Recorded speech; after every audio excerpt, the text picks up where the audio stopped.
પણ વાત છેલ્લી સોના જેવી કે વડીલો બે બગીચામાં બેઠા હતા. એક જ મિનિટની વાત જીવનમાં ઉતારા જોઈ, વડીલોને ગમશે એટલે.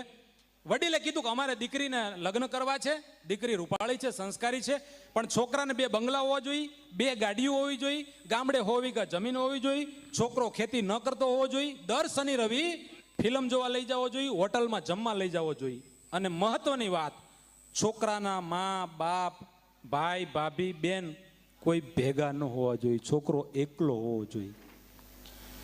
ઓલા દાદાએ કીધું કે તમારી કન્યાને જેવો છોકરો જોઈ, અમારા કુટુંબમાં એવો જ દીકરો છે.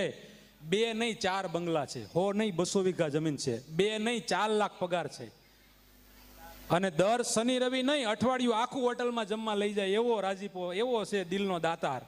દરરોજ ફિલ્મ જોવા, ઘરમાં જ થઈ કે હોમ થિયેટર બનાવેલું છે.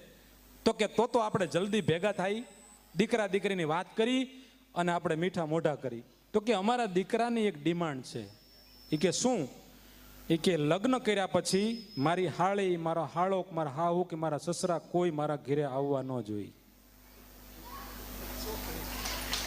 ઓલા દાદાએ કીધું કે એમ થોડું હાલે અમારા સગા. તો કે એના બાપ ને એની માં જો તમારી દીકરી ન ગમતા હોય તો અમારા દીકરાને પણ તમારા દીકરીના માવતર ક્યાંથી ગમે? કહેવાનો સુર માતાઓ બહેનો, દીકરી હાહરે જાય ને એટલી ભાગશાળી દીકરી હોય છે કે ભાઈને મૂકીને જાય ને એટલે હગા ભાઈ જેવો દિયર મળે, મોટા ભાઈને મૂકીને જાવ ને એટલે જેઠમાં મોટો ભાઈ જોવાનો હોય, સાહેબ માને મૂકીને જાવ ને એટલે હાહુ છે એ તમને મા રૂપે મળે, એમાં મા જોવાની હોય, અને હાહરા છે એ બાપને મૂકીને આવો એટલે તમને સસરા મળે. જે દીકરી આ પરિવાર, આખા કુટુંબને પોતાનો પરિવાર માને ને, તો એની ભાભી એના મા બાપને હાંચવે સાહેબ.